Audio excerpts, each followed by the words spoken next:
옛날 경상도 깊은 산골, 봉수마을에서 벌어진 이야기를 들려드릴까 합니다. 이 마을엔 밤만 되면 댄잎 부딪히는 소리 너머로 사람 신음소리가 들린다고 해서 마을 사람들이 귀신이 짝짓기를 한다며 벌벌 떨고 다녔다구먼요.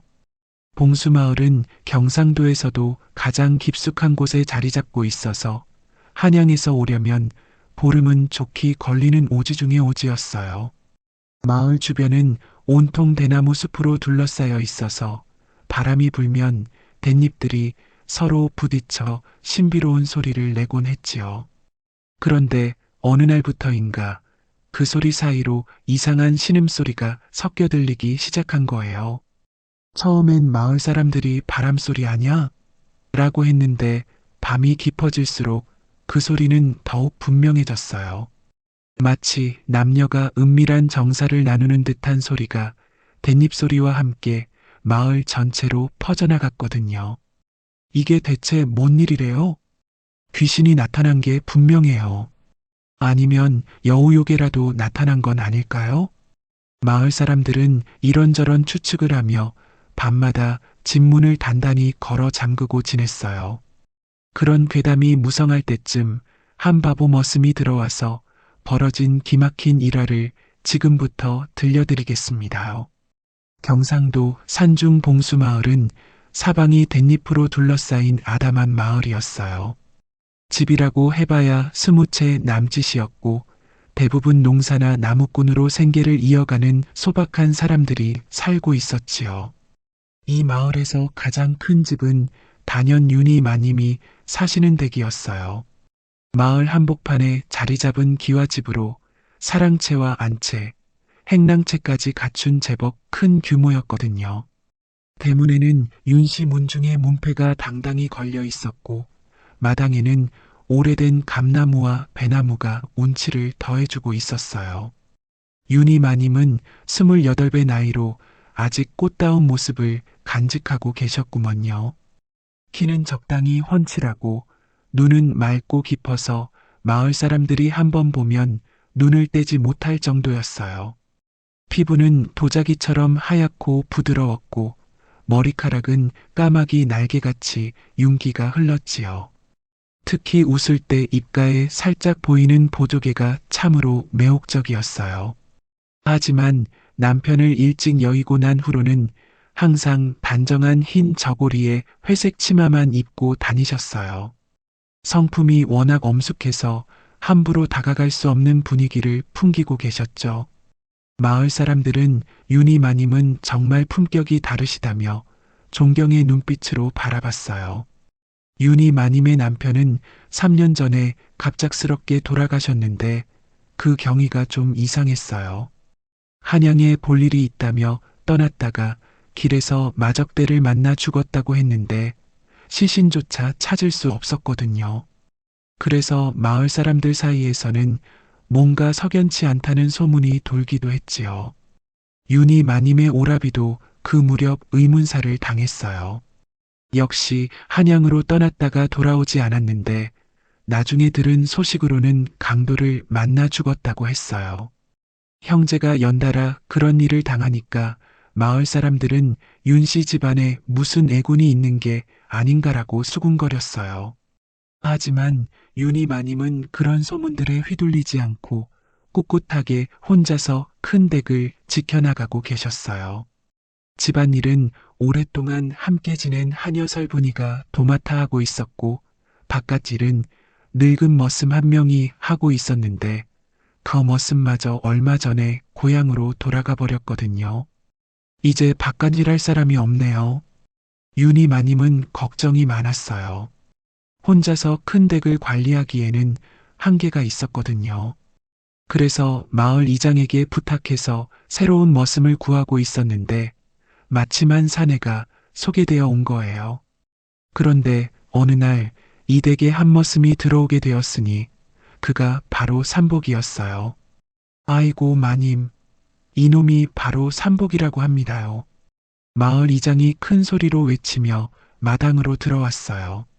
뒤따라 들어온 사내는 키가 훤칠하고 어깨가 넓어서 첫인상은 꽤 괜찮았어요. 그런데 얼굴을 자세히 보니까 뭔가 어리숙해 보이는 게 아니겠어요? 윤희 마님이 사랑채 문을 열고 나오셨어요. 평소보다 신경 써서 단장을 하신 모습이었는데 하얀 저고리에 연한 분홍색 치마를 입고 계셨어요.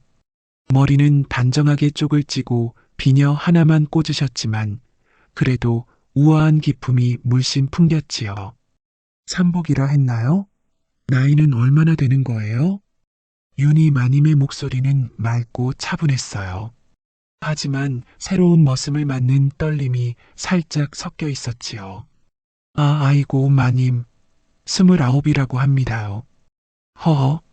삼복은 머리를 극적이며 어색하게 웃었어요. 그 모습이 하도 어수룩해 보여서 윤희 마님은 속으로 이런 바보를 머슴으로 들이다니 하며 한숨을 쉬셨지요. 마을 이장이 옆에서 거들었어요. 마님, 이 친구가 힘은 장사래요. 그리고 성격도 순해서 말썽 안 피울 거예요. 그래요?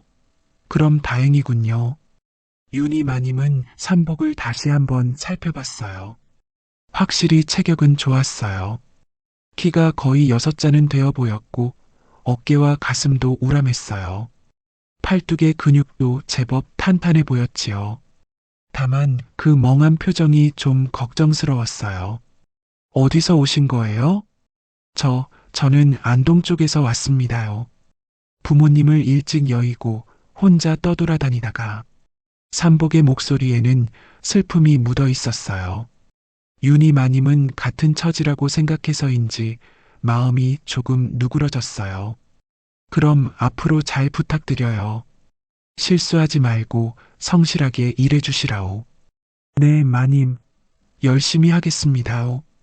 삼복은 90도로 허리를 숙여 인사를 했는데 그 모습이 너무 우스꽝스러워서 마님도 피식 웃음이 나왔어요.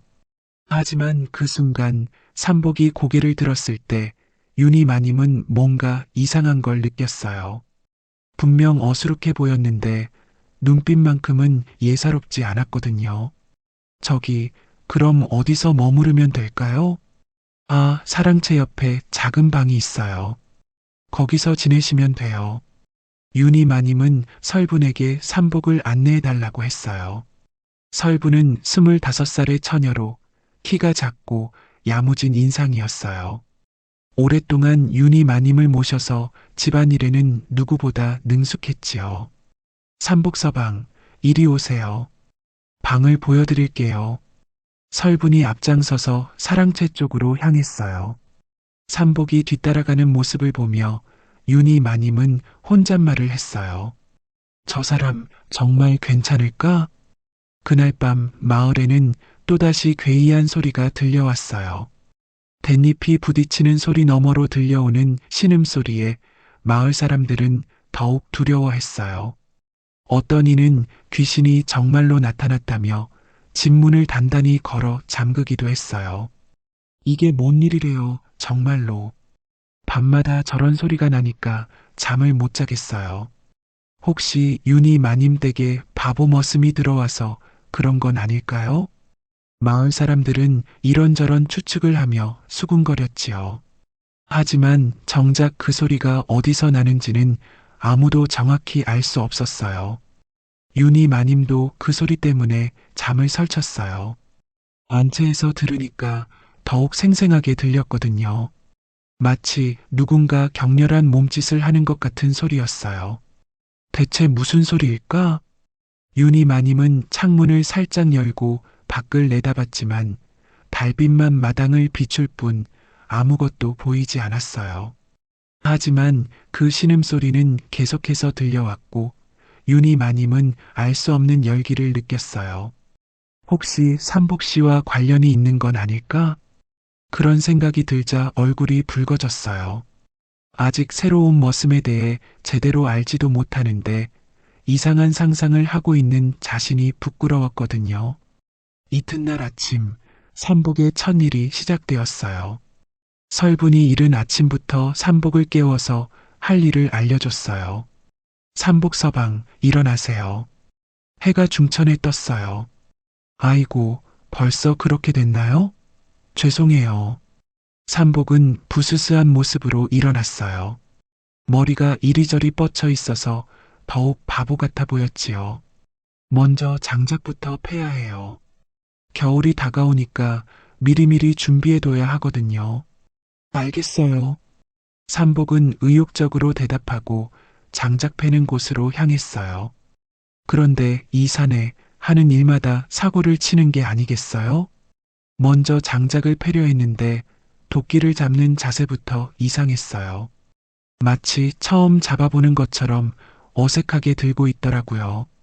이상하네. 안동에서 왔다고 했는데 도끼도 제대로 못 잡아? 설분이 고개를 갸웃거리며 지켜봤어요. 삼복이 도끼를 휘둘렀는데 그 순간 뭔가 잘못되었어요. 도끼질을 하다가 그만 손가락을 깨물어서 아이고 하며 소리를 질렀거든요. 그 소리를 들은 윤희 마님이 달려와 봤어요. 윤희 마님은 아침 일찍 일어나서 아침상을 차리고 있었는데 갑자기 들려온 비명소리에 깜짝 놀라서 뛰어나온 거예요. 아이고 삼복씨, 어디 다쳤어요? 윤희 마님은 치마자락을 들고 뛰어와서 삼복의 손을 살펴봤어요. 그런데 가까이서 보니까 삼복의 체격이 정말 좋았어요. 팔뚝의 근육이 굵직하고 탄탄했고 손도 크고 예뻤어요. 괜찮습니다, 마님. 그냥 조금 깨물었을 뿐이에요. 삼복은 손가락을 빨면서 멋쩍게 웃었어요. 그런데 이상한 게 삼복이 다친 손가락을 보니까 상처 하나 없는 거예요. 분명히 아파서 소리를 질렀는데 말이죠. 윤희 마님은 자세히 살펴봤지만 정말 상처가 없었어요. 게다가 삼복의 손은 놀랍도록 부드러웠어요. 농사일을 오래 한 사람의 손이라고 하기에는 너무 깨끗하고 매끄러웠거든요. 정말 괜찮은 거예요? 네, 마님. 정말 괜찮아요. 그런데 윤희 마님이 삼복의 손을 잡고 있는 동안 묘한 기운이 흘렀어요. 삼복의 손에서 따뜻한 온기가 전해졌고 윤희 마님은 가슴이 두근거리기 시작했어요. 그럼 다시 일해볼게요. 삼복이 손을 빼자 윤희 마님은 아쉬움을 느꼈어요.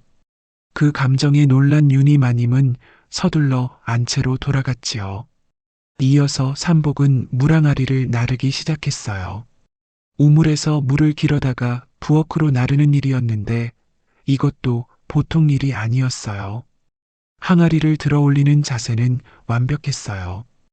허리를 곧게 세우고 무릎의 힘으로 들어 올리는 모습이 숙련된 일꾼 같았지요. 하지만 문제는 그 다음이었어요.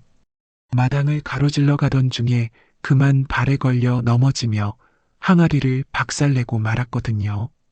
그런데 그 넘어지는 모습이 이상했어요.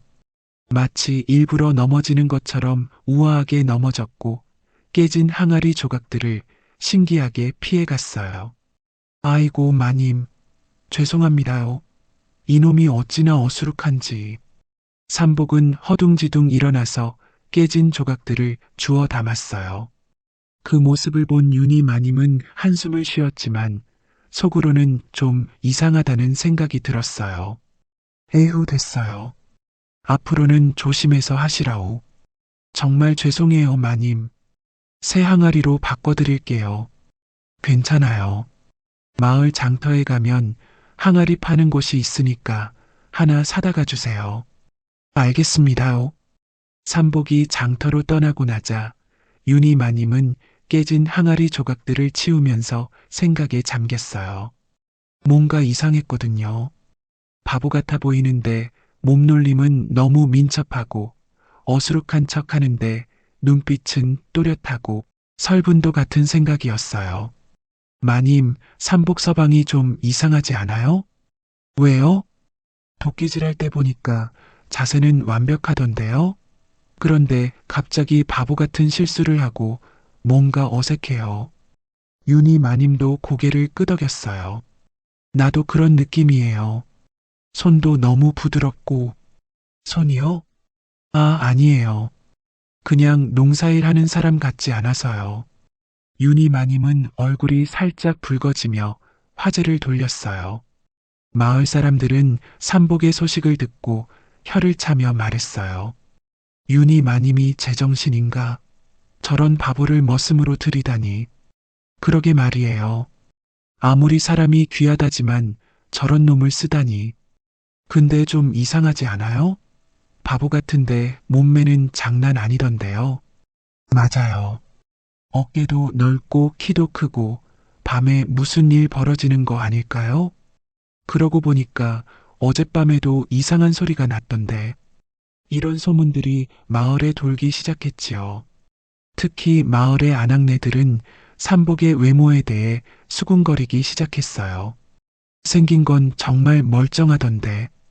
키도 크고 어깨도 넓고 윤희 마님이 혼자 지내시는데 뭔가 일어나는 거 아닐까요? 에이, 윤희 마님이 그런 분이 아니에요. 하지만 소문은 이미 퍼지기 시작했어요. 삼복이 장터에서 돌아올 때는 해가 서산으로 기울고 있었어요. 새 항아리를 사들고 왔는데 그 항아리가 예전 것보다 훨씬 좋은 것이었어요. 마님, 항아리 사왔어요. 어머, 이렇게 좋은 걸 사오셨어요? 윤희 마님은 놀랐어요. 시장에서 파는 항아리 중에서도 가장 비싼 축에 속하는 것이었거든요. 제가 실수해서 깨뜨린 거니까 좋은 걸로 사야죠. 돈은 얼마나 들었어요? 그냥 적당히요. 삼복은 대답을 얼버무렸어요. 사실 그 항아리는 보통 머슴이 살 수 있는 값이 아니었거든요. 윤희 마님도 그걸 알고 있었지만 더 이상 묻지는 않았어요. 그날 저녁상을 차릴 때였어요. 삼복이 부엌 근처에서 나무를 패고 있었는데 갑자기 설분이 비명을 질렀어요. 아이고, 뱀이에요. 부엌 한 구석에서 독사가 기어 나온 거예요. 설분은 무서워서 벌벌 떨고 있었고 윤희 마님도 깜짝 놀라서 뒤로 물러섰어요. 그런데 삼복의 반응이 놀라웠어요. 평소에 어수룩한 모습은 온데간데 없고 순식간에 나무 토막 하나를 집어서 정확하게 뱀의 머리를 쳤어요. 뱀은 즉시 기절했고 삼복은 막대기로 뱀을 집어서 멀리 던져버렸어요. 괜찮으세요? 삼복이 설분과 윤희 마님을 걱정스럽게 바라봤어요.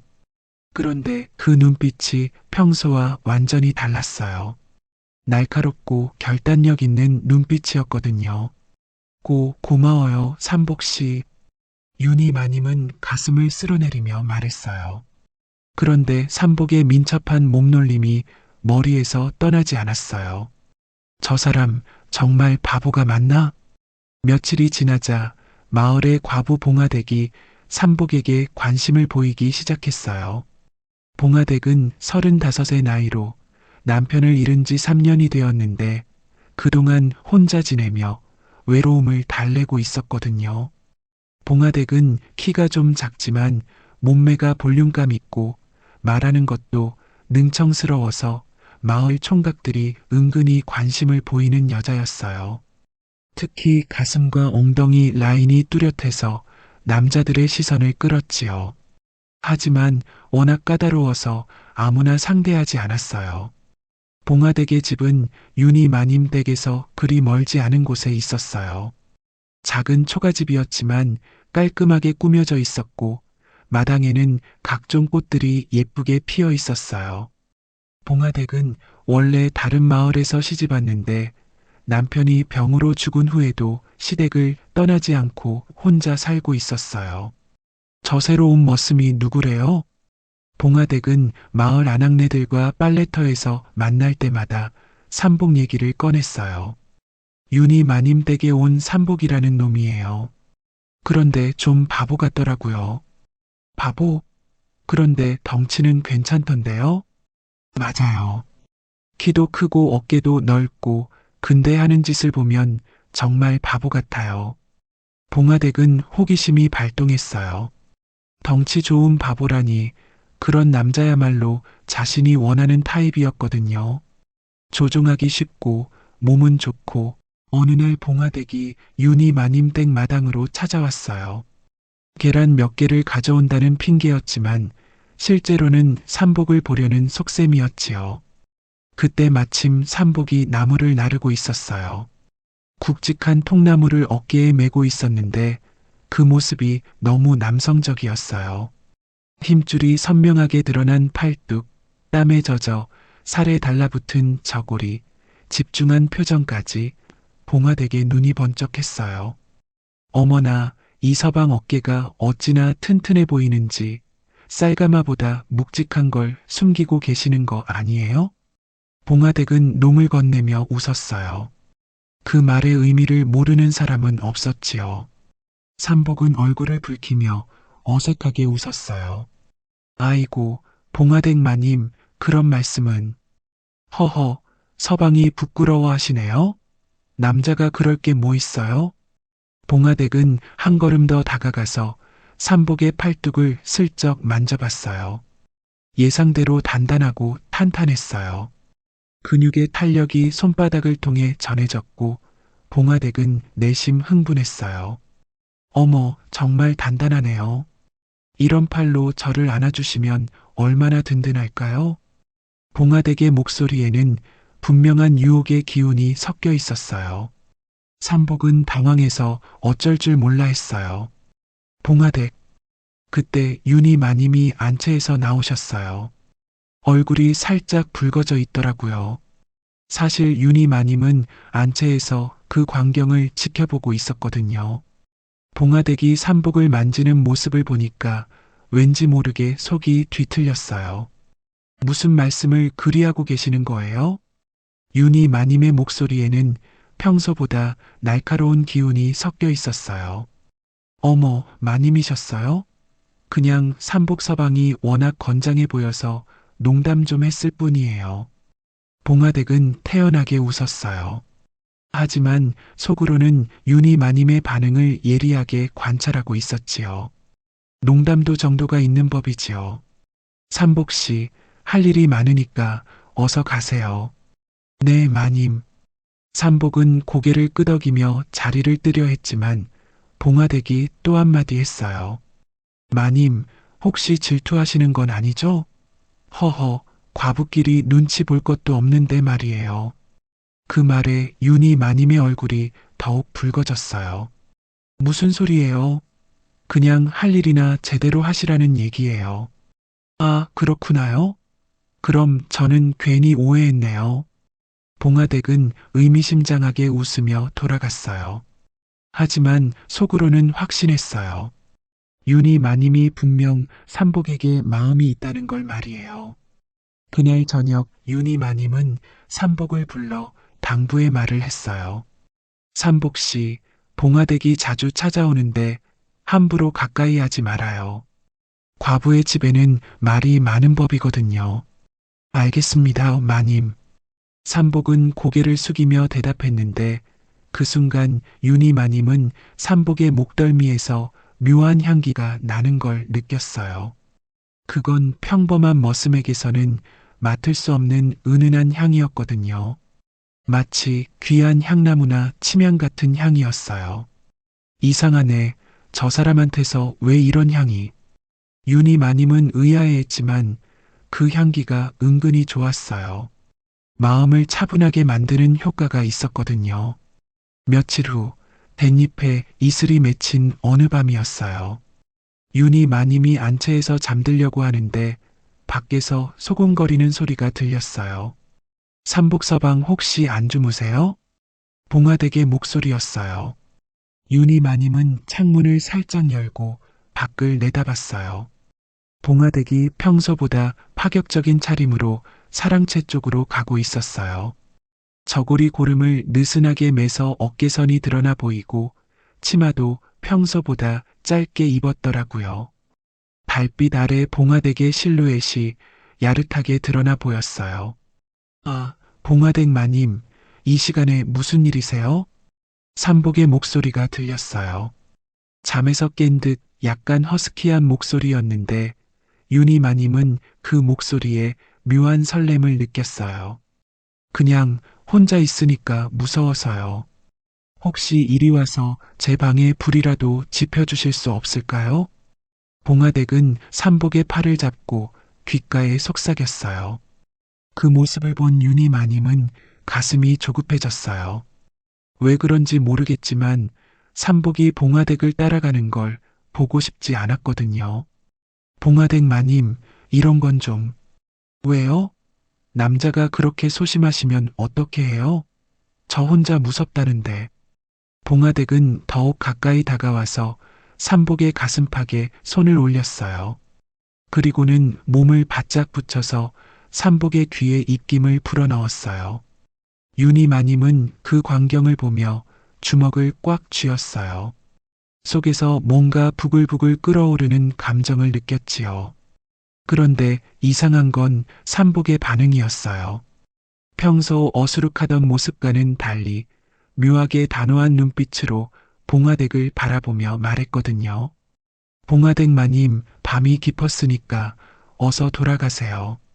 이런 일은 옳지 않아요. 그 목소리에는 확고한 의지가 담겨 있었어요. 평소에 어수룩한 삼복과는 완전히 다른 사람 같았지요. 봉화댁은 깜짝 놀랐어요. 평소 바보 같던 삼복에게서 이런 단호한 말을 들을 줄은 몰랐거든요. 어머, 서방이 이런 말씀을 하시다니. 그럼 언제쯤 제 마음을 알아주실 건가요? 마님, 부디 돌아가세요. 삼복은 더 이상 말하지 않고 사랑채 문을 닫아버렸어요. 봉화댁은 어이없어 하며 돌아갔지만 속으로는 더욱 삼복에게 관심이 생겼지요. 뭔가 다른 남자들과는 다르네. 더 재미있어졌어. 윤희 마님은 그 광경을 지켜보며 복잡한 감정을 느꼈어요. 삼복이 봉화댁의 유혹을 거절한 것에 안도했지만 동시에 삼복의 변한 모습에 더욱 궁금증이 생겼어요. 저 사람 정말 바보가 맞나? 다음 날 윤희 마님은 우연히 삼복이 장작을 패는 모습을 보게 되었어요. 그런데 그 움직임이 어찌나 유려한지 마치 춤을 추는 것 같았거든요. 윤희 마님은 안채에서 바느질을 하고 있었는데 창문 너머로 삼복의 모습이 보였어요. 도끼를 들어 올릴 때의 어깨선, 내려칠 때의 허리 움직임, 모든 게 조화롭고 아름다웠어요. 특히 삼복이 도끼를 휘두를 때마다 등 근육이 물결치듯 움직이는 모습이 인상적이었어요. 저고리가 땀에 젖어 살에 달라붙으면서 몸의 선이 더욱 뚜렷하게 드러났지요. 윤희 마님은 가슴이 덜컥 내려앉는 걸 느꼈어요. 바느질하던 손이 멈췄고 눈은 삼복에게서 떨어지지 않았어요. 그냥 바보 머슴이라고 생각했는데 저 눈빛은 어째 이리 깊은 거지? 삼복이 잠시 쉬면서 땀을 닦는 모습도 우아했어요. 소매로 이마에 땀을 닦는 동작이 자연스럽고 세련되었거든요. 그리고 그 순간 삼복이 고개를 돌려 윤희 마님과 눈이 마주쳤지요. 마님, 무슨 일 있으세요?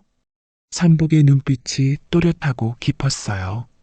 분명 바보라고 했는데 그 눈빛만큼은 예사롭지 않았어요. 아, 아니에요. 그냥 지나가다가. 윤희 마님은 얼굴이 붉어지며 서둘러 창문을 닫았어요. 심장이 빨리 뛰고 있었지요. 그날 밤 윤희 마님은 삼복의 모습이 자꾸 떠올라 잠을 이루지 못했어요.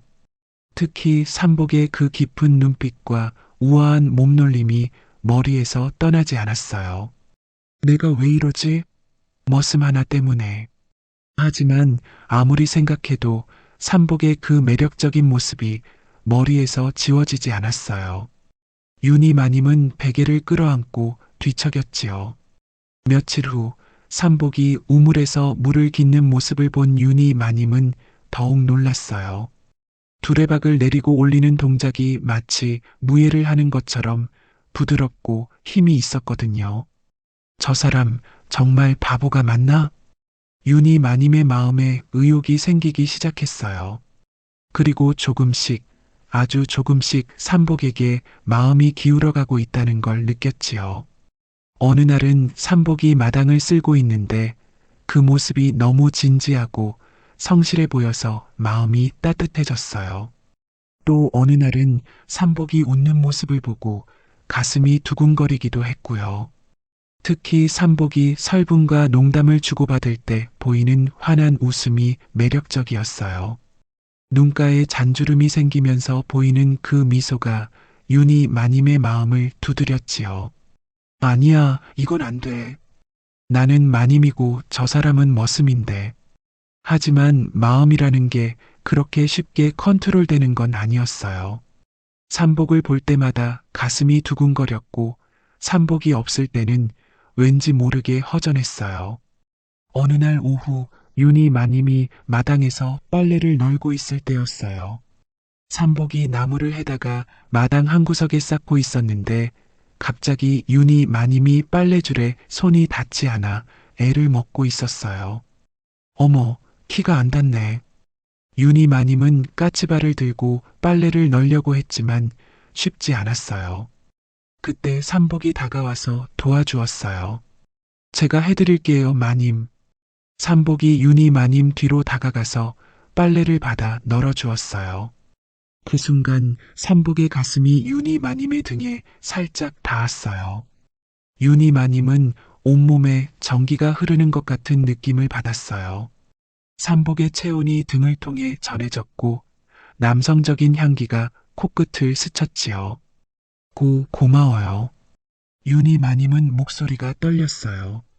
삼복도 윤희 마님의 변화를 느꼈는지 살짝 뒤로 물러났어요. 괜찮으세요, 마님? 얼굴이 좀 빨갛던데요. 아, 아니에요. 그냥 날씨가 더워서요. 하지만 그날은 오히려 선선한 날씨였어요. 윤희 마님의 얼굴이 빨간 건 분명 다른 이유 때문이었지요. 그날 밤 윤희 마님은 더욱 잠을 이루지 못했어요. 삼복의 체온과 향기가 계속 생각났거든요. 그리고 점점 더 삼복에게 끌리고 있다는 걸 부인할 수 없었어요. 한편 설부는 윤희 마님과 삼복의 미묘한 기류를 눈치채고 있었어요. 마님이 요즘 좀 이상하시네. 설부는 혼자 중얼거리며 생각에 잠겼어요. 그리고 자신만의 계획을 세우기 시작했지요. 어느 날 밤 달이 구름에 가려진 어둠 속에서 윤희 마님 댁에 이상한 일이 벌어졌어요. 댄잎 사이로 검은 그림자들이 마당으로 들이닥치기 시작한 거예요. 그날은 유난히 바람이 세게 불던 밤이었어요.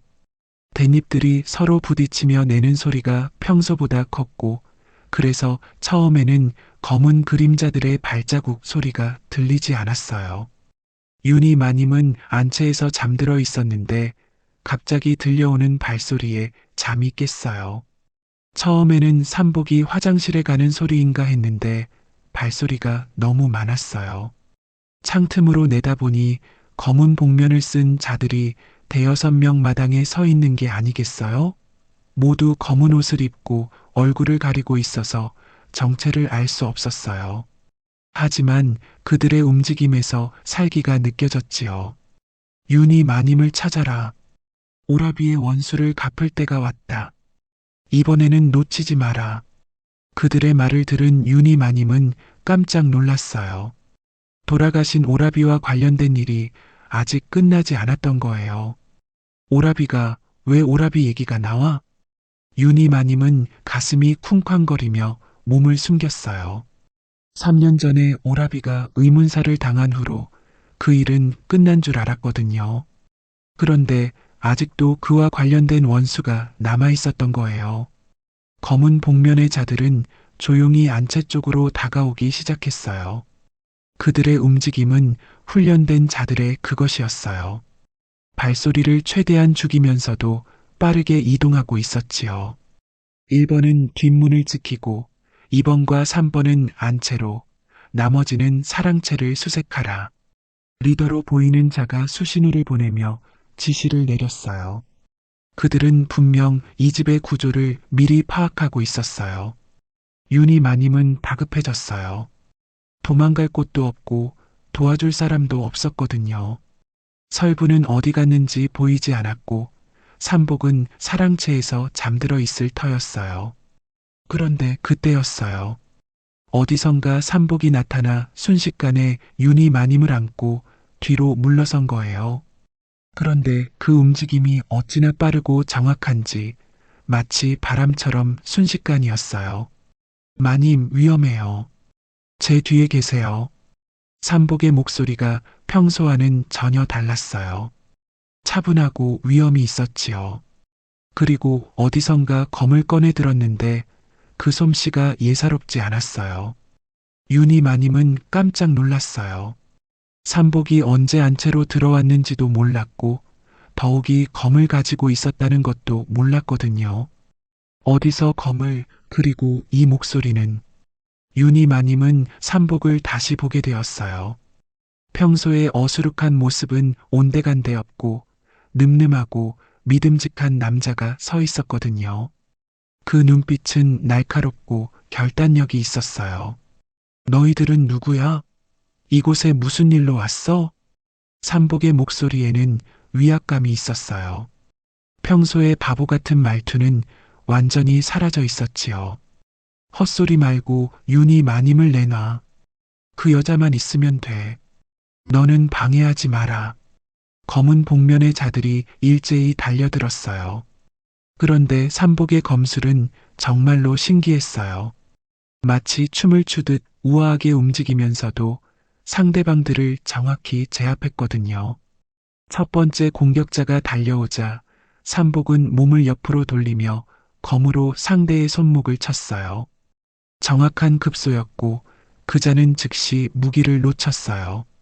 두 번째 공격자는 뒤에서 기습을 시도했지만 삼복은 마치 뒤에 눈이 있는 것처럼 돌아서며 검집으로 상대의 명치를 찔렀어요. 으악! 이놈이 뭐야? 세 번째와 네 번째가 동시에 달려들었지만 삼복은 검을 돌리며 둘 다 넘어뜨렸어요. 그 움직임이 너무나 아름다워서 마치 건물을 보는 것 같았어요. 한 명, 두 명, 세 명, 순식간에 검은 복면의 자들이 쓰러졌어요.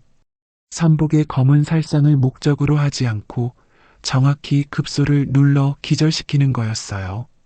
마지막 남은 리더가 비수를 던졌지만 삼복은 검으로 그걸 튕겨냈어요. 그리고 순식간에 달려가서 그의 목을 눌러 기절시켰지요. 전투가 끝나는데 걸린 시간은 채 5분도 되지 않았어요.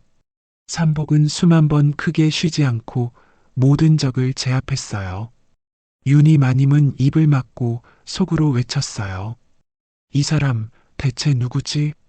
이런 무예 실력을 가진 사람이 어떻게 바보 머슴으로. 전투가 끝나고 나자 삼복은 다시 평소의 어수룩한 모습으로 돌아왔어요. 마님 괜찮으세요? 아이고 늦었네요. 하지만 윤희 마님은 이미 삼복의 정체를 의심하고 있었어요. 삼복 씨, 당신 정말 누구세요? 마님, 그게 무슨... 방금 그 검술은 뭐였어요?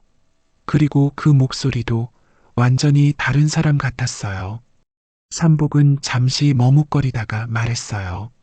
마님, 지금은 설명할 수 없어요. 하지만 마님을 해치려는 건 절대 아니에요. 그럼 대체 뭐예요? 당신은 누구고 왜 여기 온 거예요? 윤희 마님의 목소리에는 혼란과 두려움이 섞여 있었어요. 하지만 동시에 삼복에 대한 신뢰도 있었지요. 방금 전 삼복이 자신을 지켜준 것을 알고 있었거든요. 마님, 제가 약속드릴게요. 모든 일이 끝나면 진실을 말씀드리겠어요. 지금은 제 말을 믿어주세요. 삼복의 눈빛이 간절했어요. 윤희 마님은 복잡한 심정으로 삼복을 바라봤어요.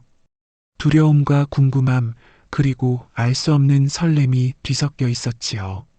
알겠어요. 하지만 언젠가는 진실을 말해주셔야 해요. 네, 마님. 반드시요. 그날 밤 나머지 시간은 조용히 지나갔어요.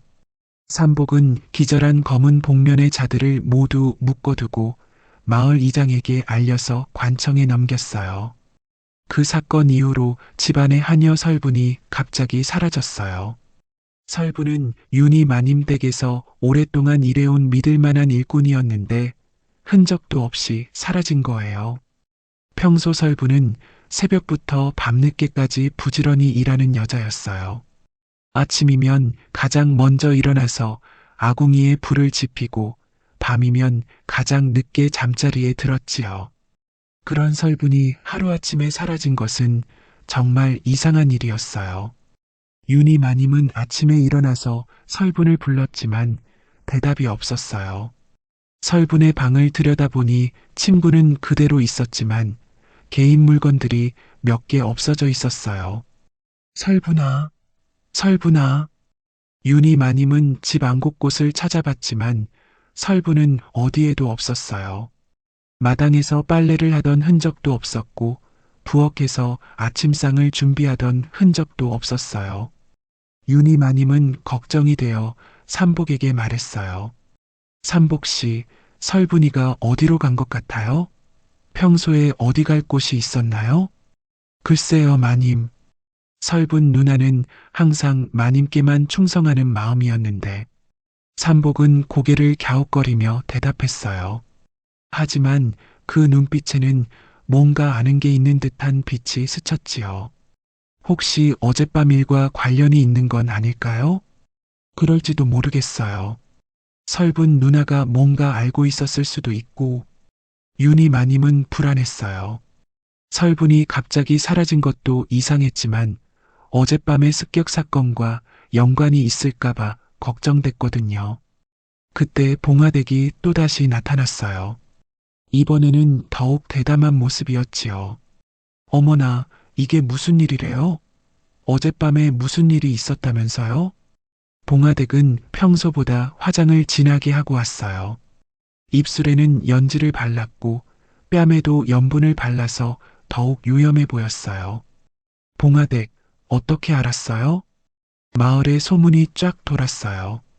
검은 복면 쓴 놈들이 마님 댁을 습격했다면서요? 그런데 삼복서방이 혼자서 다 때려 눕혔다고? 봉화댁은 삼복을 다시 보며 눈을 빛냈어요. 어젯밤 일을 들은 후로 삼복에 대한 관심이 더욱 커졌거든요. 어머, 서방이 그런 실력자였어요? 그럼 더 멋있네요. 봉화댁. 그런데 마님, 이제 설분이도 없고 마님 곁이 텅 비었죠? 혹시 외로우시면 제가 와서 도와드릴까요? 봉화댁의 제안에는 다른 의미가 숨어 있었어요. 단순히 집안일을 도와주겠다는 게 아니라 더 깊은 관계를 원한다는 뜻이었지요. 뭔 소리예요? 윤희 마님이 갑자기 나타나 봉화댁을 제지했어요. 그리고는 삼복의 옷자락을 움켜쥐며 말했지요. 삼복 씨, 할 일이 많아요. 어서 와요. 봉화댁은 그 모습을 보며 빙긋이 웃었어요. 어머, 마님이 질투하시는 건가요? 허허, 그럼 서방을 두고 경쟁이라도 해볼까요? 무슨 소리예요? 그만 돌아가세요. 윤희 마님은 얼굴이 더욱 붉어지며 봉화댁을 쫓아냈어요. 하지만 봉화댁은 가면서도 계속 웃고 있었어요. 마님, 과부끼리 눈치 볼 것도 없잖아요. 좋은 남자 하나 놓고 경쟁하는 게 뭐가 나빠요? 그 말을 들은 윤희 마님은 더욱 당황했어요. 자신의 마음이 들킨 것 같았거든요. 그날 밤 윤희 마님은 자신의 마음을 돌아보게 되었지요. 내가 삼복 씨에게 마음이 있는 건가? 근데 저 사람은 대체 누구지? 윤희 마님은 베개를 끌어안고 고민에 빠졌어요. 삼복에 대한 감정과 의욕이 뒤섞여서 머리가 복잡했거든요. 한편 마을 사람들 사이에서는 어젯밤 사건에 대한 소문이 무성했어요. 윤희 마님 댁에 진짜 도적대가 들었다면서? 그런데 삼복이 그놈들을 혼자서 다 때려 눕혔다고? 어떻게 바보가 그런 일을 할 수 있어? 혹시 삼복이 바보인 척했던 건 아닐까? 그럼 대체 왜? 마을 사람들은 이런저런 추측을 하며 수군거렸어요. 그리고 점점 더 삼복에 대한 관심이 커져갔지요. 마이너스. 며칠 후 삼복은 혼자서 댄잎숲으로 향했어요. 그곳에서 기다리고 있던 건 우남 스님이었지요. 우남 스님은 마을에서 조금 떨어진 작은 암자에 살고 있는 승려였어요. 겉보기에는 평범한 스님이었지만 실제로는 조정의 은밀한 정보망과 연결되어 있었어요. 스님, 그동안 조사한 바는 어떤가요? 삼복이 스님에게 다가가며 말했어요. 평소의 어수룩한 말투는 완전히 사라져 있었고 차분하고 정중한 목소리였어요. 삼복 도령, 일이 복잡하게 얽혀 있소. 설분이는 이미 박영감과 손을 잡고 있었고 윤희 마님의 오라비를 죽인 것도 그들의 짓이었소. 우남 스님의 얼굴에는 심각함이 깃들어 있었어요. 역시 그랬군요. 그럼 윤희 마님의 남편도 그렇소? 윤씨 형제는 모두 박영감의 계략에 당한 것이오. 그들이 조정에 올린 상소문 때문에 목숨을 잃었소. 우남 스님은 붉은 비단 주머니를 삼복에게 건네었어요. 이건 설분이가 남긴 거요. 그 안에 모든 진실이 담겨 있어. 삼복이 주머니를 열어보니 그 안에는 박영감이 쓴 서찰들이 들어 있었어요. 그 내용을 읽고 삼복은 분노로 몸을 떨었지요. 첫 번째 서찰에는 이런 내용이 적혀 있었어요. 윤씨 오라비가 우리의 밀통을 알아차렸다. 그를 제거하고 윤희 마님의 재산을 빼앗아야 한다. 설분이를 통해 마님의 일거수일투족을 감시하라. 때가 되면 풍산 외인들과 함께 행동하겠다. 두 번째 서찰에는 더욱 충격적인 내용이 있었어요. 윤씨 남편도 제거했다. 이제 윤희 마님만 남았다. 그 여자만 없애면 윤씨 집안의 재산은 모두 우리 것이다. 설분을 잘 활용하라. 세 번째 서찰에는 설분에 대한 지시사항이 적혀 있었어요.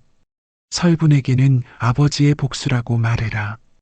그래야 충성을 다할 것이다. 하지만 사실은 설분의 아버지도 우리가 죽인 것이다. 모든 것은 윤씨 집안의 재산을 차지하기 위함이다. 삼복은 주먹을 꽉 쥐었어요. 역시 그랬군요. 윤희 마님의 오라비와 남편을 죽인 자들이 따로 있었던 거군요. 그리고 설분까지 이용했다니. 그렇소? 그리고 박영감의 손등에 난 상처를 봤소? 그건 청룡도의 배인 상처요.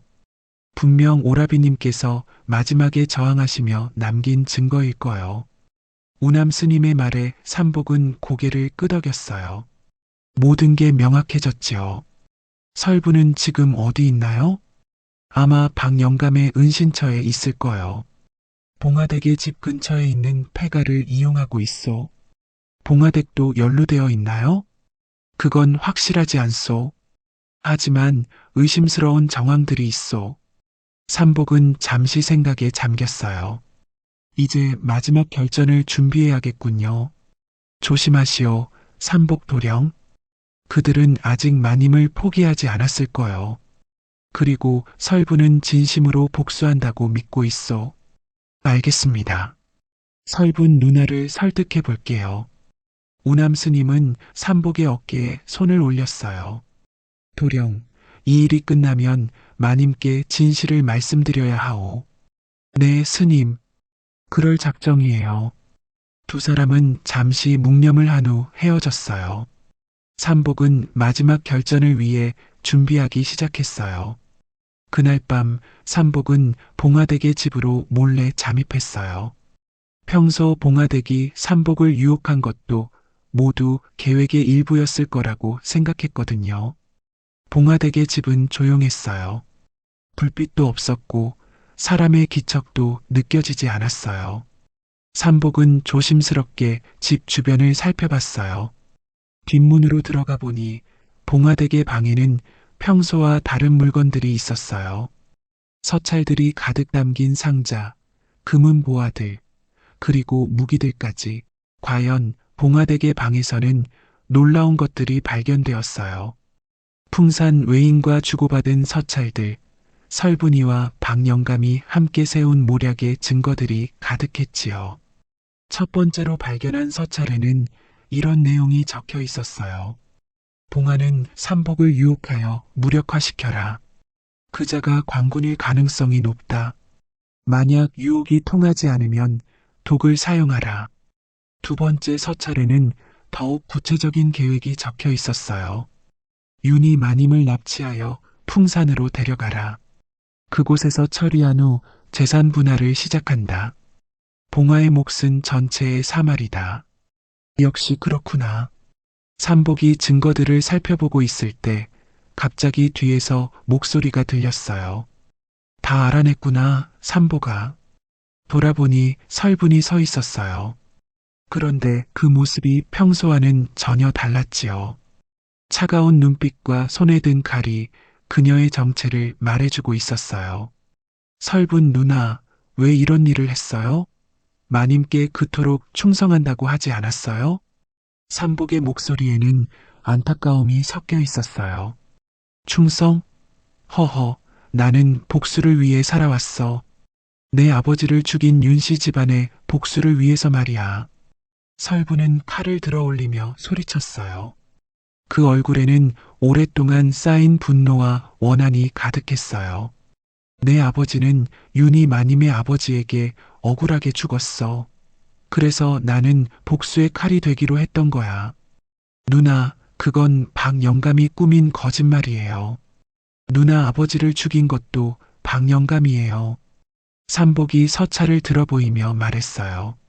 이 서찰을 보세요. 박영감이 직접 쓴 거예요. 누나를 이용하기 위해 아버지의 복수라고 거짓말을 한 거라고요. 설부는 잠시 놀란 표정을 지었지만 곧 고개를 저었어요. 거짓말이야. 박영감님이 그런 분이 아니야. 그때 박영감도 나타났어요. 하지만 그의 얼굴은 이미 죽음을 각오한 듯 창백했지요. 모든 게 끝났구나. 삼보가, 넌 대체 누구냐? 평범한 머슴이 아닌 건 분명하다. 박영감은 이미 체념한 듯한 표정이었어요. 저는 조정에서 파견된 은밀한 관리입니다. 윤희 마님의 오라비께서 임금님께 올린 상소문을 조사하라는 명을 받고 이곳에 왔었지요. 삼복의 정체가 드러나자 박영감은 쓴웃음을 지었어요. 그랬구나. 결국 우리의 모든 계획이 수포로 돌아간 거구나. 풍산 외인들과의 밀통도, 윤씨 집안 재산 강탈 계획도. 영감님, 그게 무슨 말이에요? 설분이 놀라며 박영감을 바라봤어요. 설분아, 이제 말해줘야겠구나. 내 아버지를 죽인 것은 내가 시킨 일이야. 윤씨 집안과는 상관없어. 박영감의 고백에 설부는 충격을 받았어요. 뭐라고요? 내 아버지가 우리의 밀통을 눈치채서 제거한 거야. 그리고 너를 복수의 도구로 이용한 거지. 설부는 칼을 떨구며 주저앉았어요. 그럼 내가 지금까지 한 일은 뭐였어요? 마님을 배신하고 거짓말을 하고. 박영감은 자신의 칼로 스스로 목숨을 끊었어요. 그 모습을 본 설부는 절망에 빠져 흐느꼈지요. 아버지, 제가 복수를 완성하지 못했어요. 아니, 복수할 상대가 잘못되었어요. 삼복은 설분에게 다가가 말했어요. 설분 누나, 복수는 또 다른 복수를 낳을 뿐이에요. 누나 아버지도 이런 걸 원하지 않으셨을 거예요. 아니야. 나는 복수의 칼이었어. 하지만 그 칼 끝에 나 자신을 찔렀어. 설부는 눈물을 흘리며 칼을 집어들었어요. 그리고는 갑자기 뒤돌아 밖으로 뛰쳐나갔지요. 설분 누나. 삼복이 뒤쫓았지만 설부는 이미 마을 뒤편 절벽으로 향하고 있었어요. 절벽 끝에 선 설부는 마지막으로 삼복을 바라봤어요. 삼복아, 마님을 부탁해. 나는 이제 아버지께로 가겠어. 진짜 아버지 곁으로. 누나 안 돼요. 하지만 설부는 이미 절벽에서 몸을 던진 후였어요. 삼복은 그 모습을 보며 깊은 한숨을 쉬었지요. 그때 뒤에서 목소리가 들렸어요. 삼복서방, 정말 대단하시네요. 돌아보니 봉화댁이 서 있었어요. 하지만 그녀의 표정도 평소와 달랐어요. 봉화댁도 이 일에 연루되어 있었나요? 연루? 글쎄요. 저는 그냥 돈을 벌고 싶었을 뿐이에요. 과부가 혼자 살기 힘드니까요. 봉화댁은 의외로 솔직하게 말했어요. 하지만 윤희 마님을 해치려는 건 원하지 않았어요. 그냥 서방을 유혹해서 무력화시키라고 했을 뿐이에요. 그럼 이제 어떻게 할 건가요? 모르겠어요. 일단 이 마을을 떠나야겠어요. 더 이상 여기 있을 수는 없으니까요. 봉화댁은 쓸쓸하게 웃으며 돌아갔어요. 마이너스. 이튿날 아침 모든 진실이 밝혀진 후 윤희 마님은 삼복을 불러 물었어요. 삼복씨, 아니, 당신은 대체 누구예요? 더 이상 속이지 말고 진실을 말해주세요. 윤희 마님의 목소리에는 피로와 슬픔이 섞여 있었어요. 설분의 죽음과 모든 진실을 알게 된 충격이 컸거든요. 삼복은 잠시 머뭇거리다가 윤희 마님 앞에 무릎을 꿇었어요. 마님 용서해 주세요. 저는 조정에서 파견된 은밀한 관리였어요. 마님의 오라비께서 올린 상소문을 조사하라는 명을 받고 이곳에 왔었지요. 윤희 마님은 눈물을 글썽이며 말했어요. 그럼 모든 게 거짓이었던 거예요? 당신이 바보 머슴인 것도 저를 섬기는 것도 아니에요, 마님. 삼복은 고개를 들어 윤희 마님을 바라보며 간절히 말했어요. 임무로 시작된 일이었지만 마님을 뵌 그 순간부터 제 마음은 진실이었어요. 오래전부터 마님뿐이었어요. 삼복의 목소리에는 진심이 담겨 있었어요. 처음에는 정말 임무였어요. 박영감과 풍산 외인들의 밀통을 조사하고 윤씨 형제의 죽음을 파헤치는 것이 목적이었지요. 하지만 마님을 만나고 함께 시간을 보내면서 제 마음이 변했어요. 윤희 마님은 혼란스러워했어요.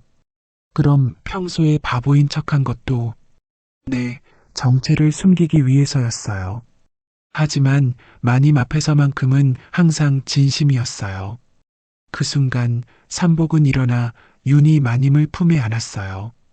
윤희 마님은 처음에는 놀라 몸을 굳혔지만 곧 삼복의 따뜻한 품에 몸을 맡겼지요. 마님, 저를 용서해 주실 거예요? 삼복씨, 당신이 누구든 상관없어요. 제 마음도 이미 당신께 있었거든요. 두 사람이 서로를 바라보며 마음을 확인하고 있을 때 갑자기 마당으로 광군들이 들어왔어요. 그들의 선두에는 조정의 포졸이 서 있었지요.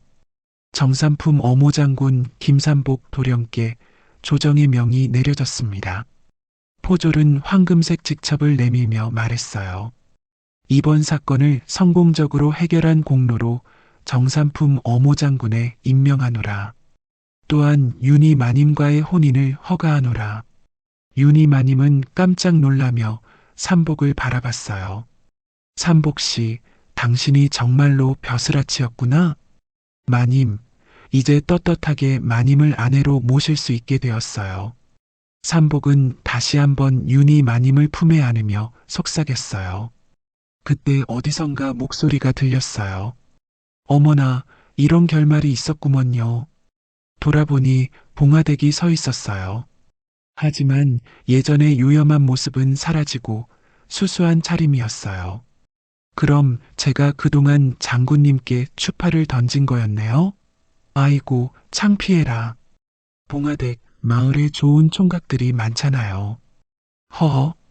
삼복이 웃으며 대답하자 봉화댁도 웃으며 말했어요. 그럼 저도 이제 새로운 서방을 찾아봐야겠네요. 근데 장군님만큼 멋진 남자가 또 있을까요? 봉화댁, 욕심 너무 많이 부리지 마세요. 윤희 마님도 웃으며 말했어요. 그 모습을 본 마을 사람들도 모두 웃었지요. 마을 이장이 앞으로 나서서 말했어요. 기야, 우리 마을에 이런 큰 인물이 숨어 있었다니 정말 놀랍네요. 맞아요. 그동안 바보인 줄 알았는데 역시 사람은 겉모습으로 판단하면 안 되는구나. 마을 사람들은 삼복을 다시 보며 감탄했어요. 윤희 마님은 삼복의 품에서 고개를 들어 그를 바라보며 말했어요. 삼복 씨, 제 남자. 정말 삼복이 맞구나. 마님, 평생 마님만을 섬기겠어요. 두 사람은 서로를 바라보며 깊은 사랑을 확인했어요. 그리고 그날부터 윤희 마님 댁에는 더 이상 괴이한 소문이 돌지 않았고 대신 행복한 웃음소리가 끊이지 않았다고 해요. 몇 달 후 삼복과 윤희 마님은 성대한 혼례를 올렸어요. 마을 전체가 축제 분위기였고 멀리서도 하객들이 찾아왔지요. 혼례식 당일 윤희 마님은 화려한 원삼을 입고 계셨어요. 빨간 치마에 금실로 수놓은 저고리가 너무나 아름다웠지요. 삼복도 정삼품 벼슬아치에 걸맞는 관복을 입고 늠름한 모습이었어요. 마님, 정말 아름다우세요. 삼복 씨도 정말 멋져요. 처음 뵐 때와는 완전히 다른 사람 같아요. 하지만 마님을 사랑하는 마음만큼은 처음과 똑같아요. 혼례 잔치는 사흘 동안 계속되었어요. 마을 사람들은 물론이고 삼복의 동료 관리들, 윤희 마님의 친척들까지 모두 모여서 축하해 주었지요. 봉화댁도 혼례식에 참석했는데 새로운 차림으로 나타났어요. 수수하지만 단정한 한복을 입고 머리도 깔끔하게 쪽을 찌고 왔더라고요. 마님, 정말 축하드려요. 서방, 아니, 장군님도 축하드리고요. 고마워요, 봉화댁. 그런데 봉화댁도 참 예뻐 보이네요. 허허, 이제 저도 새로운 시작을 하려고 해요. 마을 이장님이 좋은 분을 소개해 주신다고 하시거든요. 마을 이장이 웃으며 끼어들었어요. 우리 마을 옆 마을에 착한 호라비가 한 분 계세요. 나이도 비슷하고 성격도 좋은 분이라고 하네요. 그래요? 그럼 한번 만나봐야겠네요. 봉화댁도 새로운 인연에 대한 기대를 품고 있었어요. 혼례 후 며칠이 지나자 삼복과 윤희 마님은 새로운 일상을 시작했어요. 삼복은 정삼품 벼슬아치가 되었지만 윤희 마님과 함께 마을에서 계속 살기로 했어요. 마님, 한양으로 가서 살까요? 아니에요. 여기가 좋아요. 우리가 만난 곳이고 추억이 깃든 곳이잖아요. 그럼 저도 여기서 마님과 함께 살겠어요. 삼복은 조정에 청원서를 올려서 이 지역의 수령으로 임명받았어요. 그래서 마을을 떠나지 않고도 벼슬을 할 수 있게 되었지요. 삼복이 이 지역의 수령이 되자 마을에는 많은 변화가 일어났어요. 첫 번째로 도적대들이 완전히 사라졌어요. 삼복의 무예 실력과 조정의 후원 덕분에 이 지역은 매우 안전해졌지요. 두 번째로 마을 사람들의 생활이 나아졌어요. 삼복이 농업 기술을 개선하고 새로운 작물을 도입해서 수확량이 크게 늘었거든요. 장군님 덕분에 올해 수확이 작년에 2배는 되는 것 같아요. 맞아요. 그리고 새로 만든 수로 덕분에 가뭄 걱정도 없어졌고요. 마을 사람들은 삼복에게 감사하며 살았어요. 세 번째로 마을에 학당이 세워졌어요. 삼복이 사비를 들여서 마을 아이들을 위한 서당을 만들었고 직접 글을 가르치기도 했지요. 아이들아, 오늘은 천자문을 배워보자. 네, 선생님. 삼복은 무예뿐만 아니라 학문에도 뛰어났어요. 아이들은 삼복을 존경하며 열심히 공부하며 행복하게 살았답니다. 설분의 죽음 이후 삼복과 윤희 마님은 그녀를 위한 제사를 정성스럽게 지냈어요.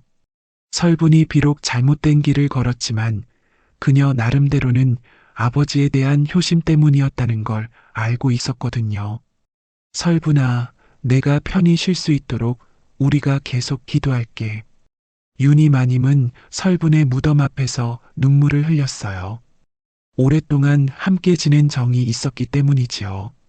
마님, 설분 누나도 이제는 진실을 알고 마음 편히 쉬고 있을 거예요. 삼복도 설분의 죽음을 안타까워했어요. 만약 좀 더 일찍 진실을 밝혀냈다면 설분을 구할 수 있었을 텐데 하는 아쉬움이 컸거든요. 마을 사람들도 설분을 기억해 주었어요.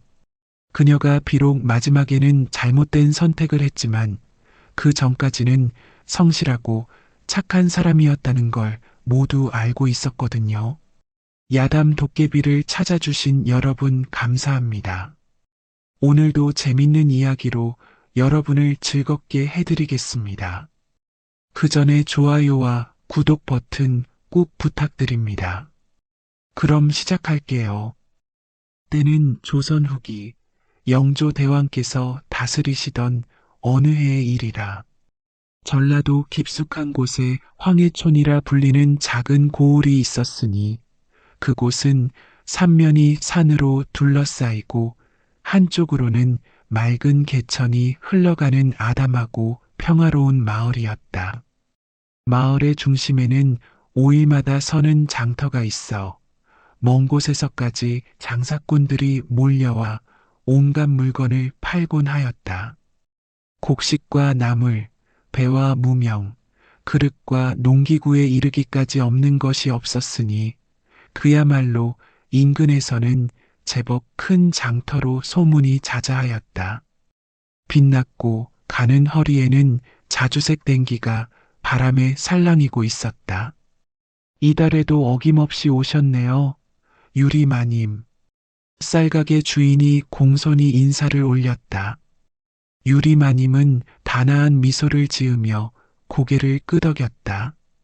좋은 쌀로 한 말만 주시옵소서. 마님께는 언제나 가장 좋은 것만 드려야지요.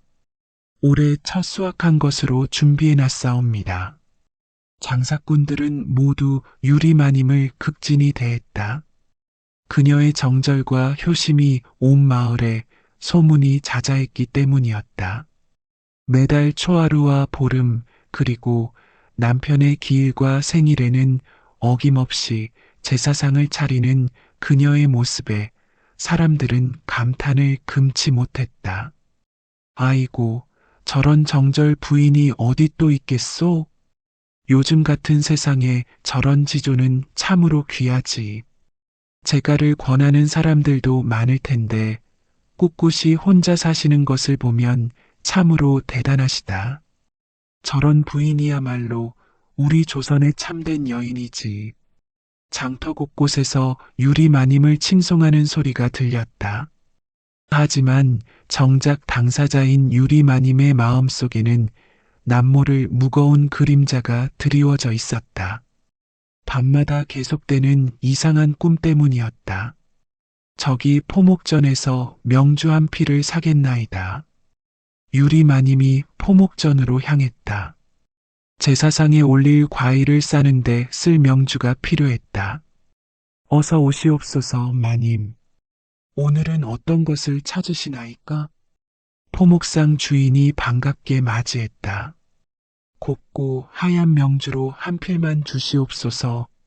마님께서는 항상 가장 정갈한 것만 고르시는군요.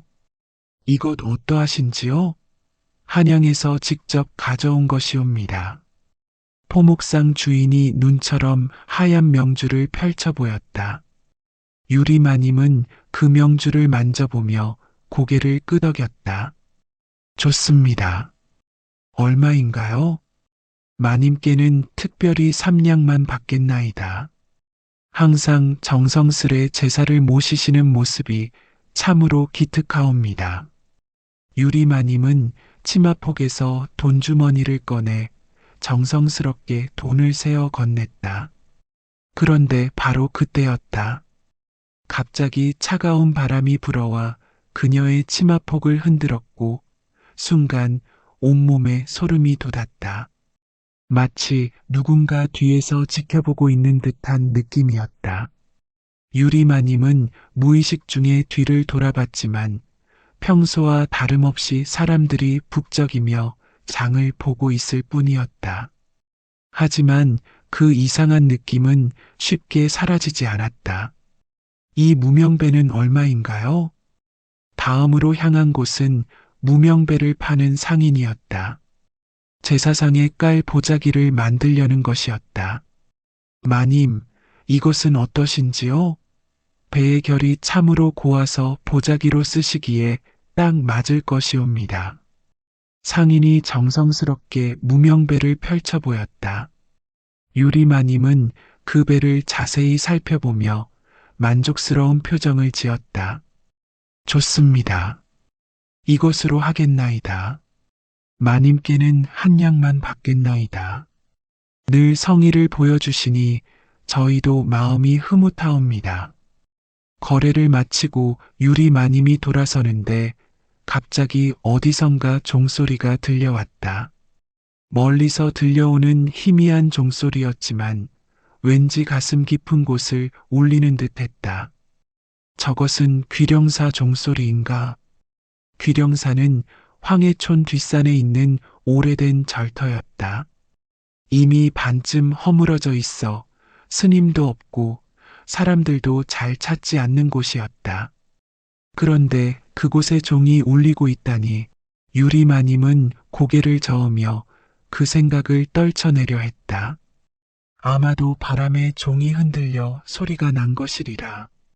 그렇게 장을 다 보고 집으로 돌아가는 길에 유리마님은 문득 남편의 무덤이 있는 뒷동산을 올려다봤다. 벌써 3년이 지났지만 여전히 그리움은 시간이 갈수록 더해만 갔다.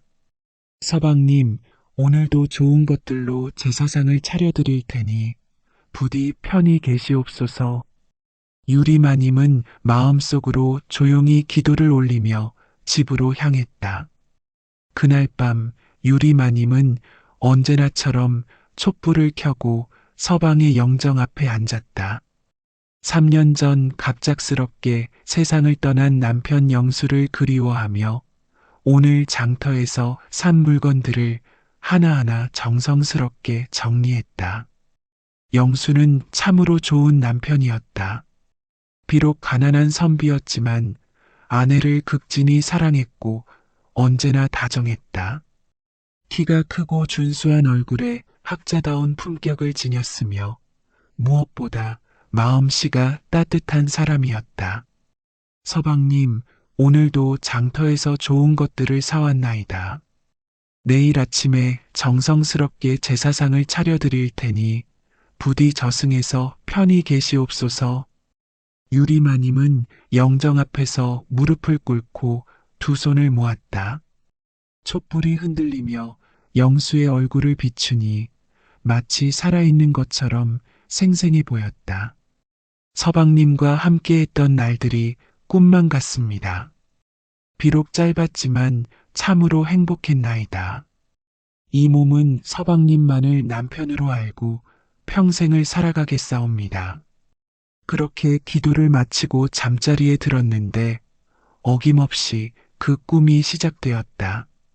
깊은 밤, 어둠 속에서 희미하게 나타나는 남자의 실루엣. 분명 서방의 모습이었다. 하지만 살아있을 때와는 달리 얼굴에 깊은 근심이 드리워져 있었고 무언가 간절히 말하고 싶어 하는 듯 했다. 여보, 영수가 유리마님을 부르는 목소리가 들렸다. 그 목소리는 생전과 똑같이 따뜻하고 다정했지만 어딘지 애절한 느낌이 담겨 있었다. 서방님, 정말 서방님이신가요? 유리마님이 반갑게 달려가려 했지만 영수는 손을 내저으며 멈춰 서라는 신호를 보냈다. 들어주시오. 부디 들어주시오. 무엇을 들어드릴까요? 말씀하시옵소서. 대숲 뒤 그 절터를 찾으시오. 영수의 목소리가 점점 작아졌다. 그는 무언가 더 말하려 했지만 입술만 움직일 뿐 소리는 들리지 않았다. 서방님, 무슨 말씀이신지 모르겠나이다. 유리마님이 다급히 소리쳤지만 영수의 모습은 점점 흐려져 갔다. 그리고는 차가운 손길이 유리마님의 뺨을 스쳤다. 아! 유리마님은 깜짝 놀라 잠에서 깨어났다.